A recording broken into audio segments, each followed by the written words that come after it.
Te saludo, Mau, buenos días. Pues aquí estamos, mi estimado Jaime, tratando de ubicarnos en medio de la densa capa de smog que rodea todavía la Ciudad de México, pero aquí estamos. Oye, Mau, me gustaría comenzar, primero, sé que tienes ahí tus temas ya en lista, pero ayer me llamó Dime. mucho la atención que el secretario de Hacienda, Luis Videgaray, hizo mención sobre si Donald Trump o lo que está sucediendo en este caso en la elección de los candidatos, tanto republicanos como demócratas en la Unión Americana, pueden influir en el tipo de cambio, por ejemplo, y en el tema de la volatilidad de los mercados, lo que sucedió esta semana. Fue una semana complicada para el dólar, por ejemplo, pero esto va más allá, ¿verdad? Esto va por tipo de cambio, precios del petróleo, volatilidad internacional. ¿Tú cómo ves? Pues sí, fíjate que si lo asociamos que la mala racha que ha tenido los últimos días el peso mexicano, que ya se había recuperado, va asociado nuevamente con la baja de los precios del petróleo, porque pues una parte fundamental de los ingresos del gobierno, del Estado, son a través de la venta de petróleo, que ya no tanto, 18%. El hecho está en que si efectivamente empieza a prefigurarse una política como la que dice Donald Trump, de poner un hasta aquí a las remesas de los mexicanos, si le estás poniendo un límite a la entrada, un límite radical con un muro, dice que además nosotros debemos de pagar, poner un muro para que para que impida el paso de migrantes, pues evidentemente le estás pegando al segundo mayor ingreso que tiene el país, no el Estado, sino el país de divisas, que tú sabes, Jaime, tuvo un crecimiento espectacular al primer trimestre, más de 6.800 millones de dólares, aumentó prácticamente en pesos 25% en términos anualizados, y pues obviamente esto sí tendría sus repercusiones en caso de que el señor Donald Trump ganara. Pues ¿sabes qué es lo más curioso, mi estimado Jaime, de Sí. este fenómeno? Lo más curioso está en que el sector latino, cuando menos los mexicanos que están radicados allá, son los que están apoyando al señor Donald Trump, no todos, pero sí hay una parte del sector de la comunidad mexicana y latina que lo que está apoyando es el mensaje antimigrante, aunque ellos hayan sido migrantes. Finalmente, pues su objetivo es simple y sencillamente no tener competencia. Por eso ha tenido resultado el discurso de Trump en ese segmento. Sí, efectivamente, pues pegarle a las remesas de los mexicanos, nada más te digo, mi estimado Jaime, pues los mexicanos allá son 34 millones de mexicanos, de acuerdo a la empresa Egnol, de inteligencia de mercadeo. Y bueno, ellos calculan que solamente el 1% de los mexicanos en Estados Unidos votan. Y esto evidentemente pues también votan, pero para las elecciones en México, pues, ¿no? Algunos, los que ya tienen la nacionalidad estadounidense, votan por allá. Lo interesante y lo peligroso en este caso sería que Donald Trump efectivamente ganara la elección presidencial en base a este discurso básicamente antimexicano.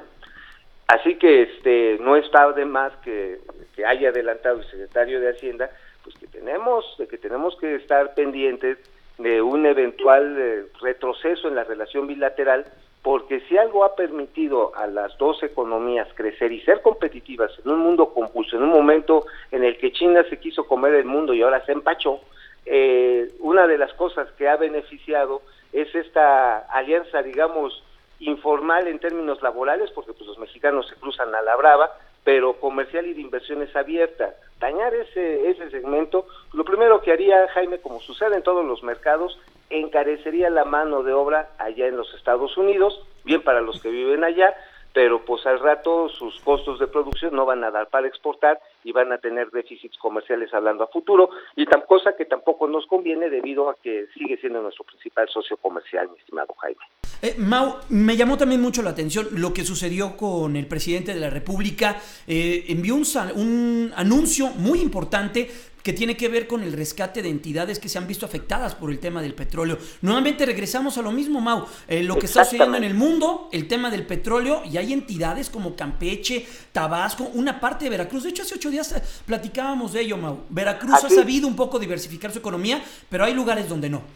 Sí, definitivamente, Jaime, definitivamente el sur de Veracruz tiene toda la parte de petroquímica, la parte de la industrialización que se desprende de ella. Digo, el evento de Mexichem se tendrá que aclarar, pero hay una importante industria metalmecánica en derredor no solamente de la industria petrolera, sino de la petroquímica, cosa que no hay, cosa que desafortunadamente no hay ni en Tabasco ni en Campeche. Ahí se extrae y se lleva a los centros de procesamiento. Entonces, toda la parte de extracción y de perforación que se ha visto afectada, porque Pemex ha tenido que cerrar pozos, me ha tenido que cerrar, no tengo el número exacto, pero de acuerdo a lo que revisé en el último informe que dieron el anual, pues estaríamos hablando de cerca de 800 pozos que tuvieron que ser cerrados, porque ya no eran costeables a ese precio.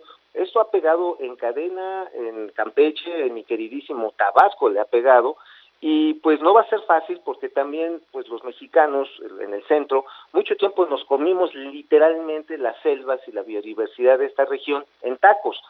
Mucho de la carne de cebú que se vende en la Ciudad de México, o se vendía hasta cuando menos hace unos años, era producida en los potreros de Tabasco, de Campeche, que antes eran selvas, y que primero fueron arrasadas para usar la madera y después los potreros para engorda de ganado. Hoy casi toda la carne, o bueno, es una parte sustancial de ella, viene de los ranchos tecnificados del norte, de la ganadería intensiva, no de la extensiva. Ahora lo que pretende el gobierno federal, y aliado con los gobiernos estatales, pues es primero duplicar el presupuesto federal para actividades pecuarias, para actividades de desarrollo urbano sustentable, también para el desarrollo turístico. Mira, hay allá en Tabasco hay unos lugares, Jaime, que son realmente memorables. Es un Edén. Es un Edén, digo, el calor está bueno, o sea, eso sí, me platicaban que una vez el diablo había ido a tomar unas vacaciones allá y que cuando regresó a su casa le dio gripa por el frío, ¿no? ¿Por el cambio de clima? Por el cambio de clima. Sí, es muy caluroso Tabasco, pero es hermosísimo. Campeche tiene la ciudad colonial de las más hermosas que tiene. Una ciudad amurallada, la única en el país, me parece. La única que queda amurallada, y ciertamente hay una serie de cosas que son realmente atractivas, claro, y que vale la pena promover turísticamente. Ahora, la parte pecuaria no la pueden dejar de lado. Se abre la pesca a Quimpotón nuevamente. Oye, Mau, pues estaremos en contacto, seguiremos al pendiente de lo que suceda y a ver si la próxima semana podemos hablar de todo lo que está con el tema de la recompra de deuda en dólares, Aeroméxico Delta, a ver si lo podemos abordar para la próxima semana, ¿te parece? Seguramente, y les voy a llevar algunas exclusivas interplanetarias intergalácticas. Ya es un compromiso, estamos en contacto, Mau, te deseamos un estupendo fin de semana.